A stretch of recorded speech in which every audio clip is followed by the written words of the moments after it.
say, you always follow the money. Yeah. This is Follow the Money with Mitch Moss and Paulie Howard on VSiN. Lookout weekend. What's going on, everybody? Happy Friday as we welcome you into Follow the Money. Stormy Bonantoni and Jonathan Von Tobel with you. Last day on the program as Mitch and Paul round out their vacation. Monday, they will be back in this spot, and we will be back on Money Moves from 12 to 2 Eastern like we are usually every weekday. Yesterday, a little bit of a dead day on the calendar. We did, of course, have the Open Championship, but it's just round two, which we'll update here in a moment, some Summer League games. But, JVT, today we do have meaningful Major League Baseball back on our television screens as we start the second half. Yeah, it's exciting. Got a couple of bets for today. Excited to get this second half going, too, as there's a lot of questions about a lot of these teams. Finally want to see this stuff play out. Wild card races are also really interesting with a lot of these teams, and which among them, as we get closer to the trade deadline, will decide that it's time to buy, time to sell, and what are we going to look at from a team improvement standpoint. So very, very stoked to get this second half back underway. Yes, and we'll give you our thoughts on the full card a little bit later on as well. We do have one game that is in action right now. The Cubs up 3-1 in the bottom of the sixth inning right now against the Red Sox. Minus 135 favorites going in, and they are sitting pretty right now. The run total for that game, 7.5, so still in flux. A couple other marquee games, Giants, Blue Jays, Yankees, Braves, Astros, Mariners, Brewers, Dodgers, so it should be a fun day. Also coming up a little bit later on, the WNBA All-Star will begin with the three-point competition and the skills competition today. Also, as VSiN's football training camp week rolls on, we've got plenty of NFL news and notes to discuss, breaking down offensive and defensive player of the year markets. Some great guests as well, coming up at 1:30 Pacific, 4:30 Eastern. Kendall Valenzuela will help you make some good decisions for your fantasy draft. That's coming up. We'll get to UFC 318 with Reed Kuhn in hour 2. In about 15 minutes, we'll take a deep dive into what we've seen so far from the Open Championship and projecting forward with Carl Paulson of PGA Tour Radio, which let's get into that, JVT, because Scotty Scheffler is doing it again. Shot 7 under today to take a solo lead at 10 under for the tournament. I saw as high as minus 225 for him live. Currently at DraftKings right now, minus 175 that price after 36 holes. Yeah, so I'm going to be really curious how this plays out over the weekend, but I'll invoke one more time one of the things that we had discussed for Scotty and one of the talking points, because look, when you're this great, you got to split hairs about a dude. You have to find the intricacies of what you're going to discuss and why it might hold him back. But again, it was going to be the putter, right? Would the putter let him down? Generally, the slower greens have proved to be a little bit of a hiccup for him in his game when he goes across the ocean to play in Europe. However, today, Stormy, in his second round, a plus 4.19 on strokes gained putting, led the field in the second round. According to Data Golf for the tournament, he also leads the field in strokes gained putting. So isn't it funny? The one thing that was the talking point, hey, if there was going to be something that lets him down potentially that doesn't allow him to win this thing, not even that he was going to flame out, that it just doesn't allow him to potentially win this thing, his putter's been absolutely on fire. By the way, at a time when the greens are probably the slowest, right, because they're so wet, he was out there in the monsoon.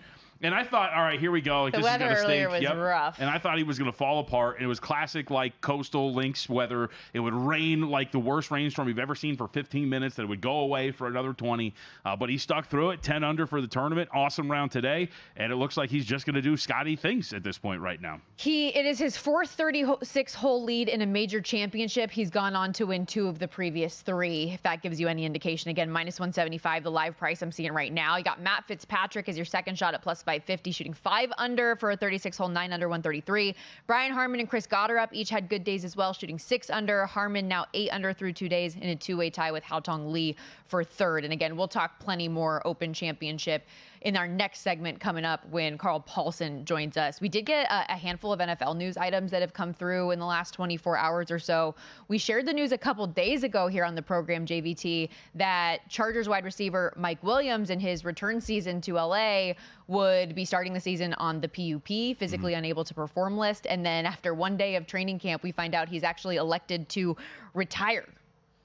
Not really great for a team that has a lot of hype coming into the season for the most part. I mean, I think the way they run their offense, you're probably going to be able to overcome the loss of Williams. But here's the thing. I mean, we've talked about this a lot, about this Chargers team. Wide receiver was going to be the weakness, and the Mad Lad McConkey proved to be a pretty good draft pick. But we still have questions about whether Quentin Johnston can hold on to a football and just the overall depth of this wide receiver core, too. So this is a pretty fascinating development for the Chargers, just considering what we now know and think about this team. So it's going to be pretty interesting to see how this all develops for them. Quentin Johnston, you know how like when you play catch it's called playing catch with your dad or whatever. My dad, when he talks about Quentin Johnston, he always says he plays drops. Yeah. And that's like, it's a serious issue that he had. And so a group that you were hoping Mike Williams would provide a little bit of depth for, now you don't have that anymore. It's kind of funny too. Their general manager for the Los Angeles Chargers, he said on Wednesday, yeah, he's going on PUP, but we anticipate him, still at camp doing stuff tomorrow. And then that's when the agent sent the retirement news. We should also say we have seen teams achieve great things with,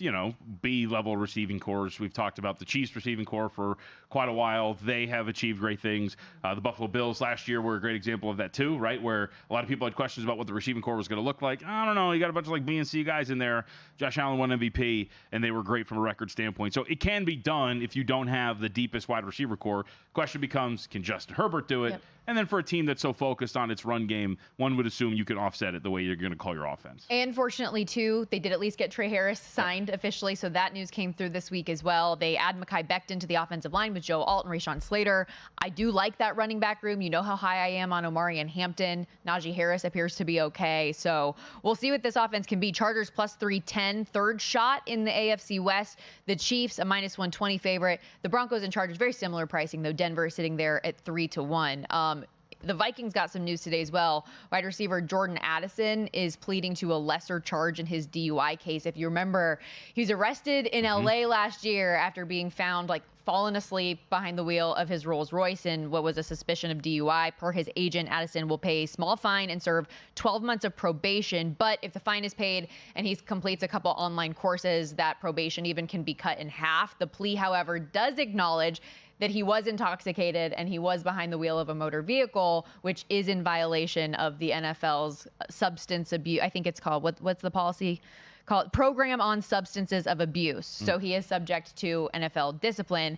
And I'm going to laugh at you. We're going to laugh about this because I haven't done anything. What the league sent out in their statement about Jordan Addison is verbatim the exact same words that we got from Rashee Rice the other day, that they have closely been monitoring all developments in the matter, which remain under review. I do wonder, again, I think Kevin O'Connell's great, so I think they'll be able to overcome it. If, let's say, it's a 2-game suspension or something like that, does this change your opinion at all? No. About Minnesota? That's what I'm thinking. We'll see even if it is 2 games, I'm just throwing that out there. I would assume it's going to not be. I don't know what again, you mentioned this yesterday. They're all over the place when it comes to the way they want to discipline guys. So I have no idea what exactly any sort of discipline is going to be. Maybe it's just a fine. I have no clue. I would assume at least a game. So I don't know if this counts because he wasn't actually driving the vehicle because he's behind it. So I'm just saying, I don't know how that all works. The policy in part, according to this ESPN article I have pulled up here, says, quote, absent aggravating circumstances, discipline for a first offense will be suspension without pay of 3 regular season or postseason games. But I don't know if this is if this qualifies to the same level. I don't know. He was apparently blocking a lane on Interstate 105 while sleeping in said Rolls Royce. So does this mean we're picking up Rondale Moore in some fantasy? We'll see. For the first 3 weeks. Maybe that's a good fantasy question when we have Kendall Valenzuela on the program, lovely. So you got to look for it. The small edges. What are our thoughts there? I don't know why we have all of these unfortunate news potential suspension items, but the Browns rookie and former Ohio State quarterback Quinshon Judkins might have to face a suspension before he ever even sees the field. Did not report to camp today with the rest of the team's draft picks. Reportedly told by the team to focus on his legal situation after being arrested on a domestic violence charge over the weekend. For our purposes on the field, what does that mean for the Browns? I'm not entirely sure because I guess the assumption was going to be that Judkins was going to be the guy. You still have Jerome Ford on the roster, though, who at times has been serviceable. I don't know if he's the workhorse back that you He's had really good moments, though. Yeah, right. And so can you just get by with a guy like Ford and the way the rest of this depth chart shakes out if Judkins is going to miss some time? It's not a very strong I say backcourt, I meant backfield. Got hoops on the mind. But it's not a very strong backfield for the most part if you're looking at it on paper. Jerome Ford, Quinshon Judkins, Dylan Sampson, Pierre Strong. Nick Chubb's gone. Yeah. And so, I don't know. I think that this one might be a little bit more impactful because you expected Judkins to have a pretty big role for them. But overall, we're talking about a running back here. So, for a bad team, by the way. Yeah, and that's what I was going to say. But that's just another potential blow to an offense that already has all of these quarterback questions. When you have 4 quarterbacks in your room, I think it's very clear you have none. No, and what are you talking about? Everybody's saying Joe Flacco is going to start. No and problem. on a team that is co-favorites with the New Orleans Saints to have the fewest wins in the National Football League. Everything's fine. Joe Flacco's the very clear starter. They're going to be fine. 90 seconds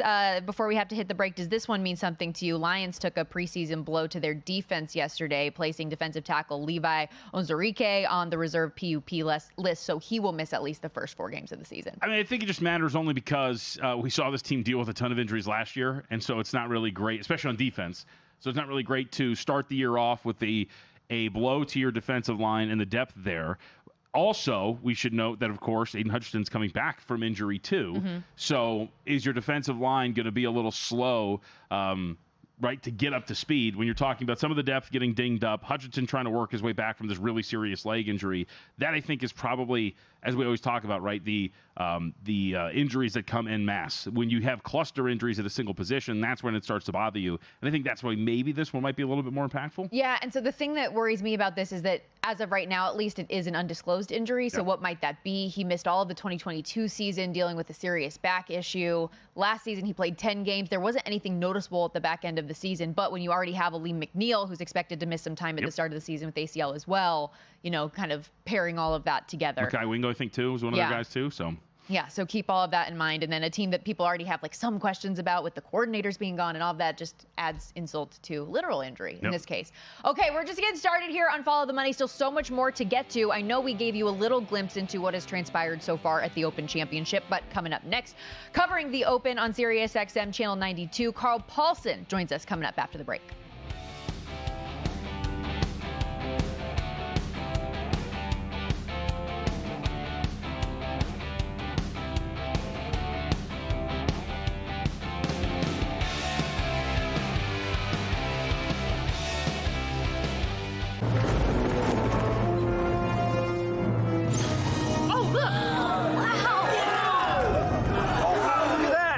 What's the guarantee? Eric? Mike, time to make history. Players in Circa Million make 5 picks against the spread each week with quarterly and full season payouts. Circa Survivor entries choose one team each week with no point spread. The last one standing wins it all. We have $21 million on the line. Are you in? Visit circasports.com for details.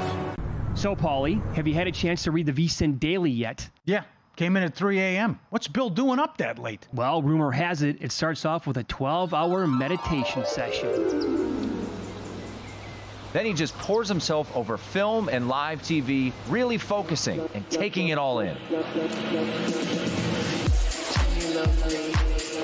Bill's in with the biggest insiders, talking trade secrets, strategies, the whole nine, absorbing the info.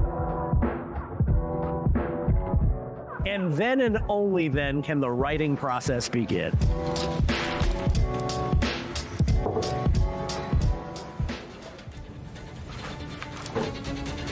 In Las Vegas, Bill's late night becomes your early morning. Wake up to the very latest betting insights in your inbox with the VSiN Daily.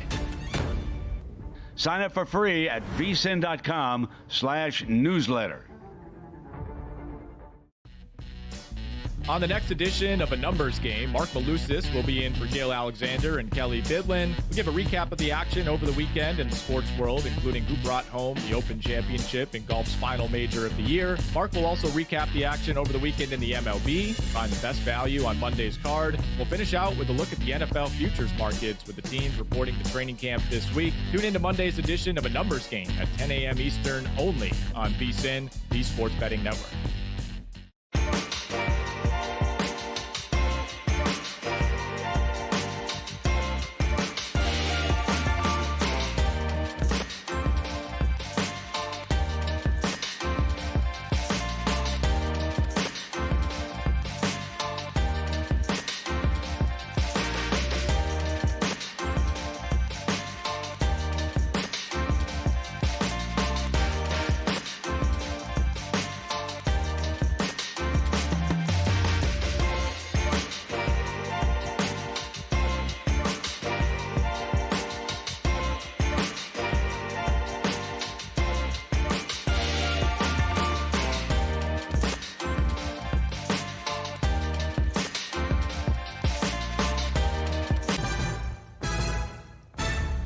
This is VSiN, the sports betting network.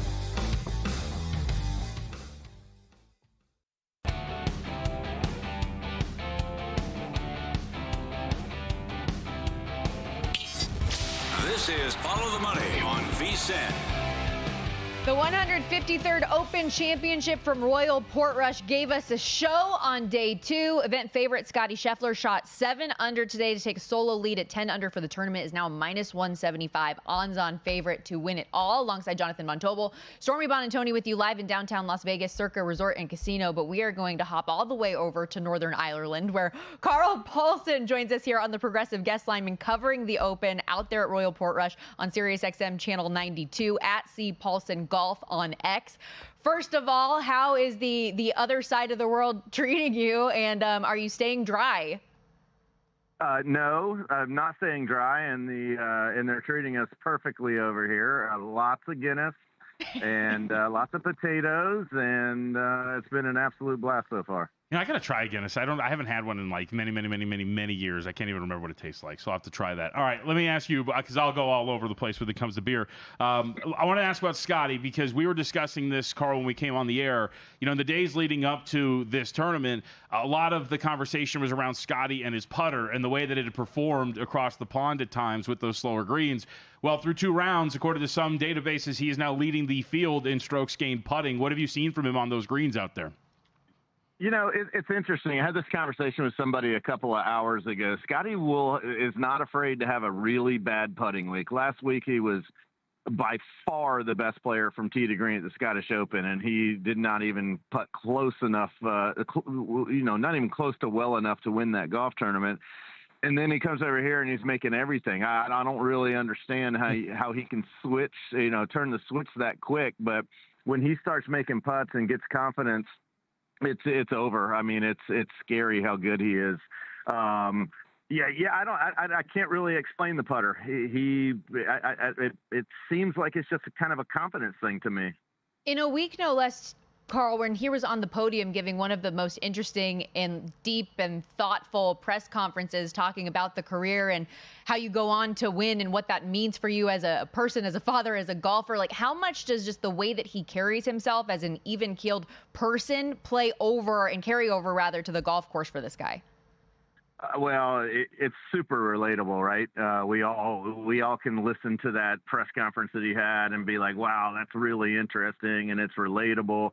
It really brings out the human side in him, which is awesome because when he's on the golf course, he's not. He seems more like a cyborg when he's out there on the golf course. But I don't really understand how somebody can separate those two parts of his life like he can, but he certainly has. And I think that has a lot to do with his faith and his rocks and his family and all the things that he really believes in. He knows that he's going to have a good life regardless of whether or not he wins golf tournaments.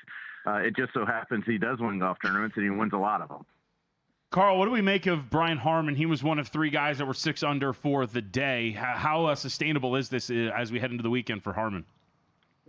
Well, according to 2 years ago, it's very sustainable. Kind of the same weather conditions that we had a couple of years ago when he won the Open Championship we're having here this week. This style of golf really fits his game. He hits a flatter ball flight, so the ball's not going to be up in the air as long as a Scottie Scheffler.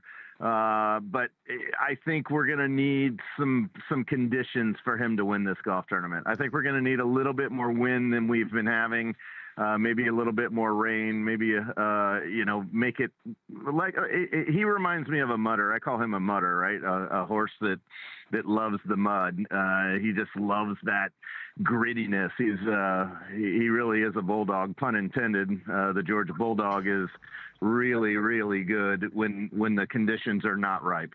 Carl Paulson, PGA Tour Radio on SiriusXM, joining us here on the Progressive Guest Line. So whether it be Harman or any of these other guys who just played really well today, Chris Gotterup also shot 6 under, Matt Fitzpatrick 5 under today, McIntyre, Wyndham Clark, Keegan Bradley. There are a handful of these guys that did really well today. Any of them you think that this round could catapult them into the weekend? I like to look through 36 holes and see who's played a little bit more consistently. You've got a guy in Bryson DeChambeau, who shoots 77 and then turns around and shoots 6 under par, or shoots 7 over the first day, turns around and shoots 6 under. I don't like that in the back of my head, thinking about a guy that if the conditions get tough, that he can easily shoot 4, 5, 6, 7 over par. I want to look at the guys that have been at least par or better in both rounds. How far down this leaderboard would you be willing to go, given how the course is played through the first 2 rounds and what it maybe looks like weather-wise for the weekend? Well, I heard you guys saying he's minus 175. I hate that line for Scotty, but it's hard for me to go much past the number 1 spot on this list. He's just such a great front runner, and in the conditions that I'm looking at now, it can change very rapidly here. And by the way, you go to every city and you say, "So how's the weather here?" And they say, "Yeah, if you don't like it, wait 5 minutes." And you go, "Whatever, dude. The it's always the same." Well, I found a place where it's not. I wore a short sleeve shirt for 16 holes today, and when we got done, it was 15 degrees colder and raining sideways. So I found a place that actually it does change on the flip of a coin. But the weather's supposed to be pretty good tomorrow, and not a whole lot of wind, and not a whole lot of wind on Sunday. I think that really feeds into Scotty being able to hit those launching irons. He hits it to the moon. He gets it to stop. He's always hitting it hole high. And right now he's making putts. I really don't see anybody other than Scotty winning this tournament unless he's out on the golf course when we get some terrible conditions. Yeah, and speaking to those conditions, this is a course, too, that, as we talked about earlier in the week, doesn't have a lot of those tree cover to help you out a little bit. What have you thought of Rory so far? T12 right now, 2 under today, 3 under for the tournament. Pretty pedestrian. He's only hit 9 fairways out of 28 opportunities, which is not enough. He's going to have to drive it better on the weekend for him to contend for this championship. Now, 5 of those 9 that he hit throughout the first 2 rounds were on the back 9 today. So if he continues to drive it like he drove it on the back 9 today and gets a little bit of a heater with the putter, he certainly could contend. But I don't know how you're going to spot Scotty Scheffler 7 shots and have a chance to win. So I know we always talk about winner, and it's everything that all that matters. But from a betting standpoint, you can still get these guys top 20, top 10. Mm-hmm. Some of these big names, Carl, outside of the top 20, like Jordan Spieth, like Bryson DeChambeau had a really big day today, maybe John Rahm. Are any of these guys you would look at to say, all right, they had something here on Friday, they can carry that over and find themselves tied to top 20, top 15, maybe top 10? Yeah, I really think that Matt Fitzpatrick, he's not going to go away. He could have easily been 4 or 5 shots better through 36 holes. He's really been playing nicely. Played nice last week at the Scottish Open, and he's continuing to play well, which is nice because he hadn't played well in 2025 until about 4 or 5 weeks ago. So it's nice to see him playing well, but I don't think he's going to go anywhere. I think that Chris Gotterup is a really interesting story. A guy that won in Myrtle Beach last year and then turns around and wins the Scottish Open this year. And obviously he's rolling with a lot of confidence right back up towards the top of that leaderboard. And the way that he's putting, he's always been a hell of a ball striker, but the way that he's putting, I certainly see him sticking around for a high finish as well. Yeah, what's gotten into him the last couple weeks? Is links golf just going to be his strength now moving forward? Well, this really didn't happen, but I'm claiming that it did happen. I was out at the John Deere Classic the week prior to them going over to the Scottish Open and followed him on PGA Tour Live on Sunday. And he takes like 20 seconds to hit his long shots, his drives and his irons. And he was taking like a minute and a half to hit his putts. I mean, like, it was epic. And we were talking and having a long discussion about how he has to speed up his process with his putting to match his long game because he's such a good ball striker. His process this week and last week have been about half as long as they were the prior week at the John Deere Classic. So I'm hoping that somebody heard us talking about it and they told him. And even if they didn't, I'm going to take credit for it. I love it. Carl, thank you so much for the time today. We appreciate it. Now take a load off and throw a couple back for us. Don't worry. Enjoy. Carl Paulson, everybody. Really appreciate the time. Former PGA Tour player doing a great job with PGA Tour Live. And again, you can follow him on X as well at C Paulson Golf, SiriusXM channel 92. How do you feel about going into tomorrow? I don't really care about that. I was just actually thinking, I don't think I've actually ever had a Guinness before.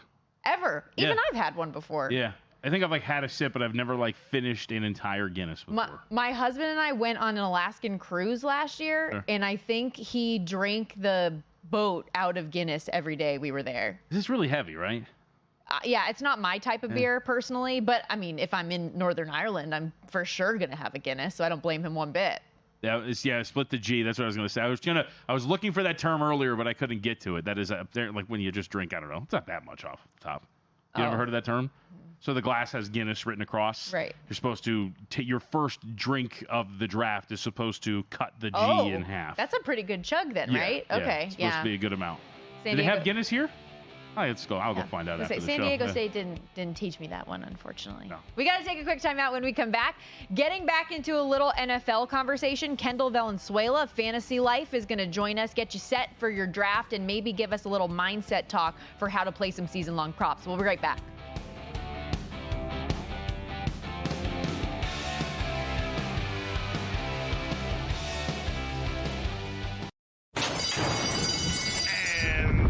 They're off.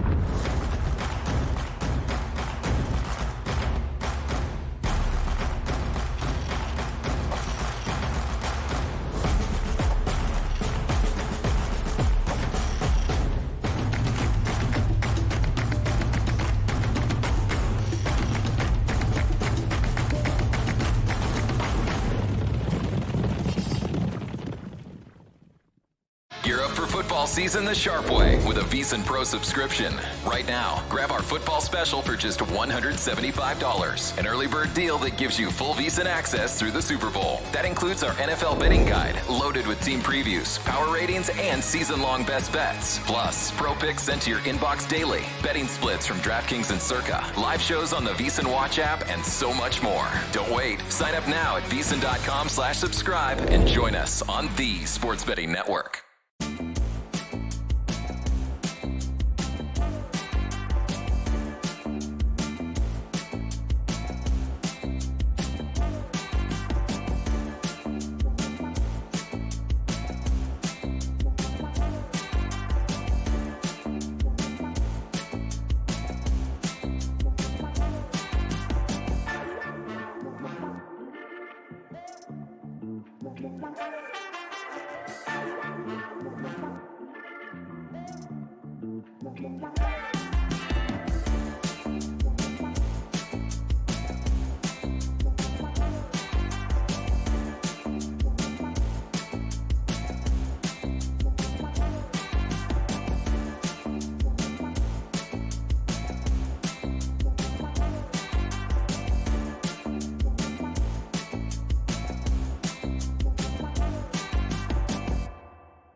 This is Follow the Money on VSiN.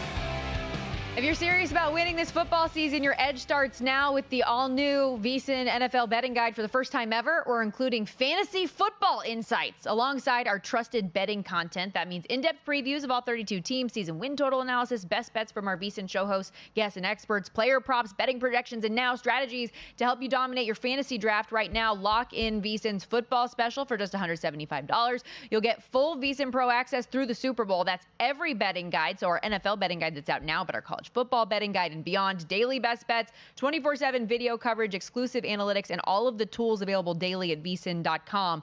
Early bird pricing does end July 31st, so don't wait. Sign up today to get your NFL betting guide at vsin.com/subscribe. That's VSIN.com/subscribe. And speaking of fantasy, if you're like me, you're gearing up for the football season. Your fantasy draft will be here before you know it. And to help us get the lowdown on what to expect this season, excited to welcome Kendall Valenzuela to Follow the Money on the Progressive Guest Line. Fantasy Life senior analyst, host at SiriusXM Fantasy from 10 a.m. to noon Eastern. What is going on? Welcome. It's almost training camp season, and for the Chargers, it already is. Yes. How's it going, guys? Thank you so much for having me. I'm excited to be here. Fantasy. Yeah, it sneaks up on you. Like, we're already July 18th, I think today is the date. And so a couple weeks from now, you got your home league drafts. You got underdog drafts already going. So it's it's fantasy football season. Glad to be here. I know we're going to get into a handful of different skill positions and sleepers and players that you really like. But when you're wearing a neon green Seattle Seahawks hat, I got to ask you off the top, what do you think of Seattle this year? Yeah, I'm a Seattle Seahawks fan, obviously. Got the hat on. A little bit nervous of a Seattle Seahawks fan, if we're going to be totally honest. They, went out and got Sam Darnold, which could be good, could be bad. I think that Geno Smith, for a lot of, the crap that he got being the quarterback there, he was able to mitigate how bad that offensive line was. And so they thankfully went out and they went ahead and got Grey Zabel for their first pick in the NFL draft this year. And I think that's going to be good. I'm just nervous about Sam Darnold under pressure. Still really hope that JSN is able to break out. But when you have Cooper Kupp and then Marquez Valdez-Scantling as your third receiver, I'm just trying to be optimistic today, and I'm doing it by wearing the hat and hopefully bringing good luck, but a little bit nervous for that team this season. But, I'm going to try to always be optimistic. So, Kendall, there was some news last couple of days, last 12, 24 hours about some of these suspensions. We were actually just talking about one. I want to get your thoughts on the Browns' depth chart at running back. It doesn't really look great on paper. Jerome Ford's listed at the top. Quinshon Judkins obviously told to stay away from the team for now. How do you think this breaks down from a fantasy perspective? Is it as easy as just go get Ford? Yeah, it might be as easy as go get Ford. I'm going to be totally honest. I'm staying away for now. Like, I'm looking at this team and I'm saying, okay, Jerry Jeudy could be a guy that you could go and get and say, I feel pretty good about it. If we're looking just specifically at the running backs, Quinshon Judkins, you should probably, if you're drafting right now on, doing best ball teams, you should probably just wait. It's a wait and see situation on what Quinshon Judkins is going to look like this season. Jerome Ford is a good option, but I also look back and I say to myself, okay, if they thought that Jerome Ford was going to be good this season, they wouldn't have gone out and gotten 2 rookie running backs in the draft. So Dylan Sampson is going to be the cheaper option, and that's the one that I'm going for right now. Again, I wasn't expecting him to potentially step up into a bigger role because of the 2 ahead of him, but with all the news going on, Dylan Sampson with a day 2 talent might be the guy that you can go and get. And again, if you're looking at pricing and you just want a piece of the action, he's going to be the cheapest option. So I do think that he now is going to get some improved volume in this offense. But again, if it were up to me and you were asking me, are you drafting Dylan Sampson or just staying away? I'm more than likely going to stay away from this offense. While on the topic of suspensions, a couple potential ones coming up for wide receivers as well. Rashee Rice with the Kansas City Chiefs. We got the news on the DUI pleading, however that works out for Jordan Addison as well, but still TBD on what this might be. How might that play out for fantasy players? Yeah, so Rashee Rice was one that kind of came up all of a sudden. I don't know if other people knew that this was coming up, but he is going to serve, he's got 30 days he has to serve in jail, and then he's got 5 years probation. The 30 days he can serve throughout that 5-year probationary period. So it's not something where we're not going to see him for 30 days. And then with the NFL, they can now go ahead and give him a suspension, which is something I haven't heard anything of when that could come down, but I have heard, between 2 to 6 games. For fantasy football managers, you're hoping it's on that lighter side of like 2 to 3 games, because 6 games is really, really, really significant for Rashee Rice. So I think when I look at this, I am going to say that Xavier Worthy, he was already kind of expensive going into drafts, but Xavier Worthy now has the potential to have a really big breakout season. And he's someone that I'm going to be targeting early and often in my fantasy football drafts. He averaged 10.7 points per game during the regular season, which was like a wide receiver 4 finish. But once he got that full-time role, oh my gosh, he just went off. Weeks 14 through the Super Bowl, he had 19 points per game, had a 25% target share, had a 21% of the air yard share. So he was really able to take on that full-time role and run with it. We were always worried about what Rashee Rice would take away from him during the upcoming season. But now that we have this news, to me, like it's Xavier Worthy to the moon. And I'm really, really excited to see what he could do potentially. And then again, we'll just have to wait and see for the suspension and what it's going to look like. So you just released your wide receiver fantasy rankings. I think it's pretty obvious. We know the 2 names at the top, whatever order that you've ordered, Jamar Chase and Justin Jefferson. You can let our audience know. But I wanted to focus on Jefferson. How do you handle the dynamic of having essentially a rookie quarterback throwing him the ball?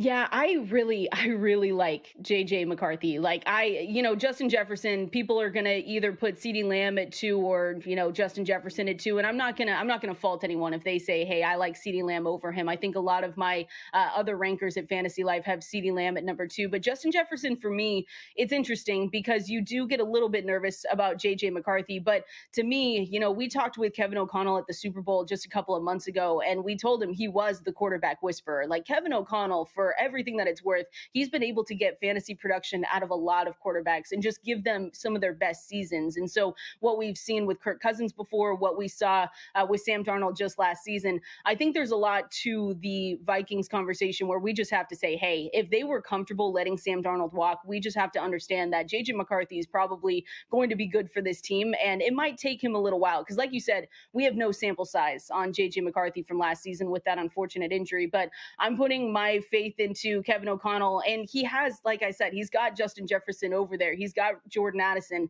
and we're just going to have to wait and see what that suspension is going to look like as well. But I really like Justin Jefferson this season. He just feels quarterback proof, no matter if JJ McCarthy is going to be, really good or maybe mediocre to start. I'm not going to say that he's going to be bad because I just don't believe that, but he is just Justin Jefferson. He's going to go up and get it. He's going to get a ton of the targets as well. So even with no, small sample size on their quarterback, JJ McCarthy, I really like Justin Jefferson as my wide receiver too. Okay, so on the show we have, mainly it's just me because I'm a blowhard, declarations where we make statements and we're going to keep track of these. My declaration that I'd like your thoughts on, this time next year we'll be talking about Brian Thomas Jr. as a top 3 wide receiver in fantasy. Yes. Applause. I'm right there with you. I have him. I moved him down a little bit, but I originally had him as my wide receiver 4, and I love Brian Thomas Jr. this season. Right now, he's my wide receiver 5. I just like the Jaguars offense as a whole. I just completely agree with you on that. I think that, not only Brian Thomas Jr., even with the arrival of Travis Hunter, I just think Trevor Lawrence is going to be a quarterback that you can get later on in drafts, and he is going to give you a ton of good fantasy football production. And I know people might look back and say, ew, it's Trevor Lawrence. We've tried to see that for the last couple of seasons, but I just really think that this team has a good run out for him. Like, they went and got him weapons. Like I said, Travis Hunter's now there. You've got Brian Thomas Jr. over there. And then you have Liam Cohen as your new head coach, who just what we were able to see with Tampa Bay and Baker Mayfield last season, you hope that he's able to bring that in. So I'm with you on that one. I've got Brian Thomas Jr. as inside my top 5 wide receivers. So I really like that one. I know we're talking a lot of wide receivers, but whether it be wide receiver, running back, tight end, are there a couple names that stand out to you as potential value adds going into this fantasy football season? Yeah. The first one has to be Jordan Mason. So Jordan Mason, we saw with the San Francisco 49ers last season, he had a really good run out. I know that people are going to look at that and say, well, it's because, Christian McCaffrey wasn't on that team for most of the season. And that's true. But Jordan Mason is now with the Minnesota Vikings. And I love Aaron Jones, but Aaron Jones is another year older. I believe he's going to be 31 once the season starts. And for me, Jordan Mason is a perfect 1-2 punch for this offense. Like, I think they're actually going to be able to, take take a little bit off of Aaron Jones's shoulders because they now have Jordan Mason in that offense. I've talked to some analysts that believe that Jordan Mason's going to be the 1A in this offense. And I'm not going that far, but Jordan Mason is cheaper in drafts, and people might look at him as just the second running back in this offense. But I believe that he's going to be able to come in and really, really take on a big workload for and get some things off Aaron Jones. So I like him. And then late round quarterbacks, I've kind of said a lot of them. I love JJ McCarthy. I love Trevor Lawrence. Drake May is probably my most drafted quarterback right now. He's sitting, I think, QB 15 with his ADP over on Underdog. But I believe in him, and he's got dual threat ability. He's got the rushing projections that we love, and so he's one of my late round quarterbacks that I like as well. Kendall, awesome stuff, and we'll be sure to be checking in with you even more ahead of the season. Thanks for doing this.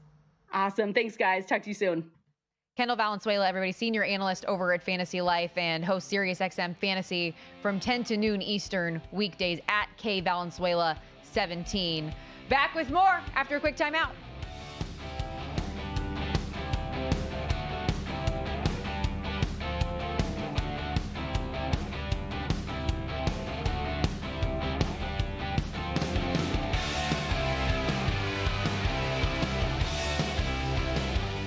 As sports fans, we may cheer for different teams, but there's one thing that we can all agree on. We want the game to be big. And with 3 levels, 30 cabanas, a 143-foot screen, 6 clean pools, and endless cold drinks, it doesn't get any bigger or any better than Stadium Swim in Las Vegas. All sports, all seasons. It's more than a pool deck. Stadium Swim. It's the only thing like it in the world. Elevate your sports betting game with VSiN's exclusive betting splits. Stay ahead with real-time market trends and track bet percentages on any matchup. Then uncover the edge by comparing them to the amount of bets placed to find out where the sharp money is headed. Upgrade to VSiN Pro to access betting splits, live odds, line moves, power ratings, and in-depth game analysis. Go to vsin.com/pro to join VSiN, the sports betting network.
This is VSiN, the sports betting network.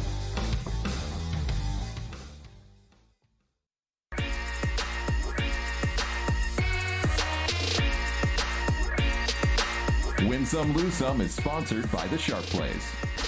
Were you a winner last night? Wow, winning. Or was it a rough one? Well, they can't all be winners, can they? Loser! You're a loser! Paulie Howard recaps the night in sports betting in Win Some, Lose Some. Don't worry, that New York accent from St. Paul, Minnesota will be back on Monday. Until then, one last go-round for me. Let's go to Win Some. Grizzlies go from 7-point underdogs to 4.5-point dogs. Cover in a 92-88 loss to the Hawks yesterday in the Summer League. More on Atlanta's fate in the Summer League coming up a little bit later. Nuggets and Clippers. Market was all over this. Got it. Total bet down 181 to 178.5. Goes under by 21.5 points yesterday, Stormy. 157 total points. Quiet day in sports. Win Some continues, though. Posted online. I'm telling you, Asia gets all the good stuff when it comes to McDonald's. How about this? I believe Malaysia is getting I think it's a family fry. I like that. Look at this. Look at this big-ass thing of fries. And let's be honest, here in America, that would just be a large. That's a supersize, right? Back in the day. What else does Asian McDonald's have that's so good? So I'm very disappointed. You are not down with this because we were actually all some here. Things, and this looks a little weird with some of the stuff they have. So you tell me what's so good. They have way better stuff. Now, I am a fan of, for those who are out there, Google the cheeseburger in Thailand from Burger King. It's literally just about 30 or 40 slices of cheddar cheese with a cheese sauce in between two buns. McDonald's has a squid ink burger. It wasn't even melted cheese No, either. it's just like straight cheese. Boom. Yep. McDonald's has the squid ink burger, which is very, very good. Black bun, black cheese, all this sort of stuff. Very tasty, very unique menu items out there. I don't think I would want to eat because that's going to make your teeth black, and then you're going to be walking around smiling at people, and it's going to... I'm just looking at something like a mashed potato beef burger in China. Seems... Okay, it's interesting. Spicy fish McDippers. Yep. Seaweed shaker fries. I don't know if this is for me. It is. Congee rice porridge with various toppings like ground chicken, salted egg yolk, and pickled cabbage. That's going to be a no for me. No, what are you talking about? It's savory. You've What? never had... So one of the things, I'm going to blow your mind with this. You ever had savory oatmeal? Chicken, I've had egg. grits? No, yeah, so it's similar, right? So chicken, eggs, things like that. That's a similar concept. If you've had grits. I'm going to tell you, my mind's not blown. All right. Go on to the next. Blow your mind with this one. What I assume is a very cute dog here in Winsome, as they always are. Look at that dog. Oh, playing dead. I have never understood how you teach dogs to play dead. I had a buddy whose dog could play dead just like that. Really would cute. actually fall a lot harder. I'd give that like a C+. Like the dog What do you would... mean? Look, he puts his hands over his eyes too. He's just like, oh. I'm telling you, that my old friend's dog, that dog, you would do it, and it was like he got shot. Like, it would fall straight to the ground. No delay, no anything. How do you teach your dog to do that? I don't know. I don't have animals though, so I'm not a good thing. But my little sister in San Diego does have this little ugly, creepy pug, and she can't teach it to do anything. That pug can't do anything. It can breathe that's really my loud, experience with dogs in recent history. That's all they do. Dude, yes. Yes, its name is Puddles. Okay. Also, let's not name dogs Puddles because she is what she is named. Some would say it's Just Lucem. put it that way. Yep. Two things in Lucem from Summer League yesterday. Knicks get bet up. Look at this. 1.5. They flip to the favorite. -3.5. Lose outright to the Pacers. 91-88. And speaking of that game, I wanted to bring this up because this was a very popular total yesterday. Got as high as 192.5. Kind of ping-ponged around, but opened 188.5. Eventually closed 190.5. Goes under every number, Stormy. Doesn't really come close to getting those. So this was a game that the market really thought was going to go over and eventually just stayed under every single number to that point. Big Lucem. Let's go to bad beats. I thought this was crazy. I actually went back and watched a little bit of this, saw the highlights. The Argonauts yesterday. CFL, baby. Yep. They were plus 410, blow a 25-7 lead in the fourth quarter. The 4-1 underdog up 25-7, and they blew it. They lose 26-25 to the Alouettes. Listen to these drives in the fourth quarter. Punt, 2 and out, punt, and then sack that leads to a lost fumble, interception, and then you lose. I was amazed watching this happen. A 25-7 lead for the 4-1 underdog, and they get it right. Come on, you got to get it right. 410. I was not mistaken there. Plus 410 on the money line price. And then salt in the wound. This is for Kelly Bidlin, too. The Minnesota Timberwolves, 15-1 before the tournament began, and the Atlanta Hawks, 80-1. both go 4-0 in the Summer League and miss the playoffs because of point differential. Only 4 teams get to the table. The 4-point win yesterday couldn't do it for you. Yeah. Oh, brutal. Well, and what also did not help was Spurs sat their guys, as we talked about yesterday. Charlotte just took them out back and destroyed them. So how about that? You were right. I was right. The Hawks were better. Better than 80-1 would indicate. If Kelly Bidlin with the Timberwolves, 15-1, better than what they would indicate. Go 4-0 in Summer League. You're not even going to get a shot because they don't even make it. Frustrating when you get the value, the right call. It still doesn't win you. Right handicap, wrong result. Boom. Will Hill, Chris Felica, and others, I apologize. We had a good shot there.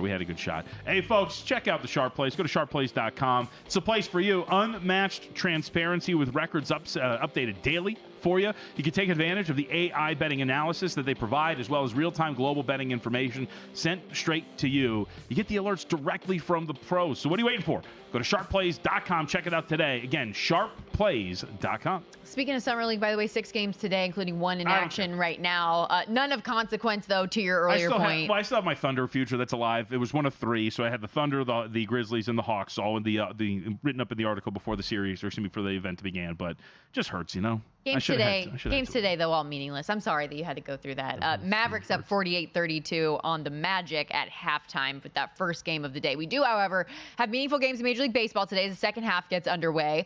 While we'll jump in today's card a little bit later, around 3:15 Pacific, 6:15 Eastern, the first of 14 games that are going to be on that afternoon and evening slate. I do want to use this time to discuss a couple of big picture topics as we enter the second half of the MLB season. And let's start with the plus 255 favorites to win the World Series, the LA Dodgers, who entered the break on a little bit of a skid, won just 2 of their last 9 games. Was this like a natural lull, you think, in the schedule, or should there be any cause for concern for the defending champs? I think the cause for concern is just like the pitching is all over the place. But at the same time, I don't know. Like, is Glasnow going to stay healthy? I don't know if we can really trust that. And if that's not going to be the case, then you're in a little bit of an issue. I mean, it seemed like every day in the first half, it was just a bullpen day for the Los Angeles Dodgers. The thing that I would be concerned about, down the stretch, it looked like they couldn't hit. I think that's going to be fine in the grand scheme of things.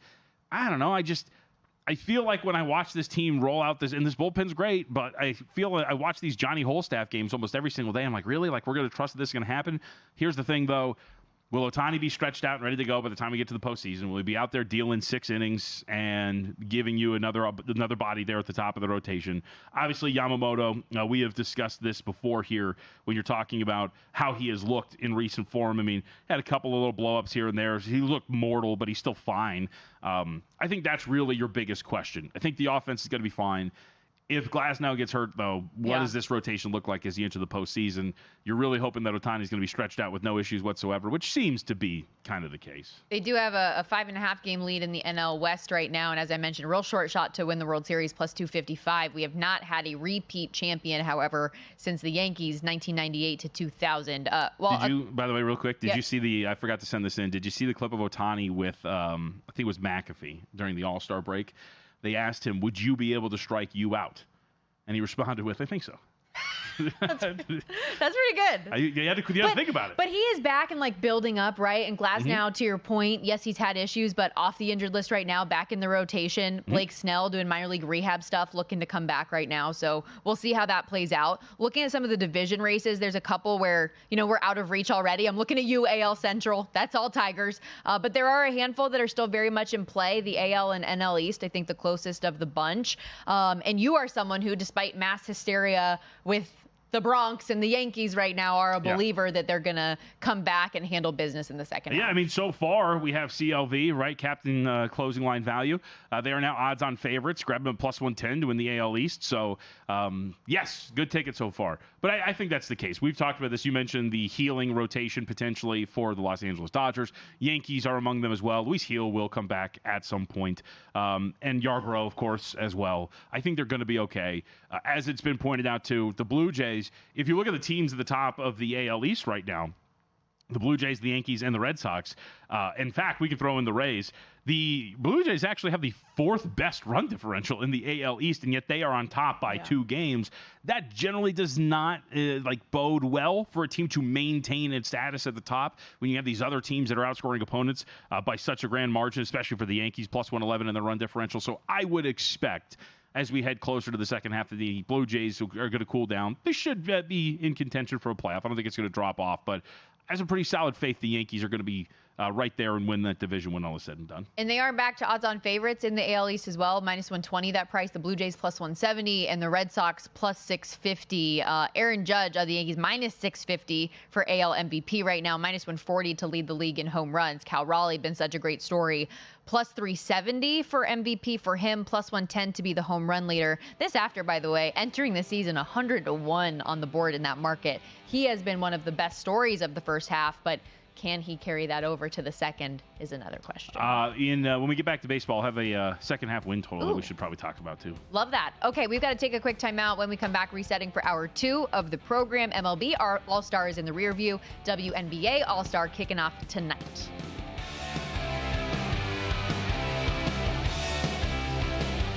Introducing the $500 trifecta. Use your GBank Visa signature credit card within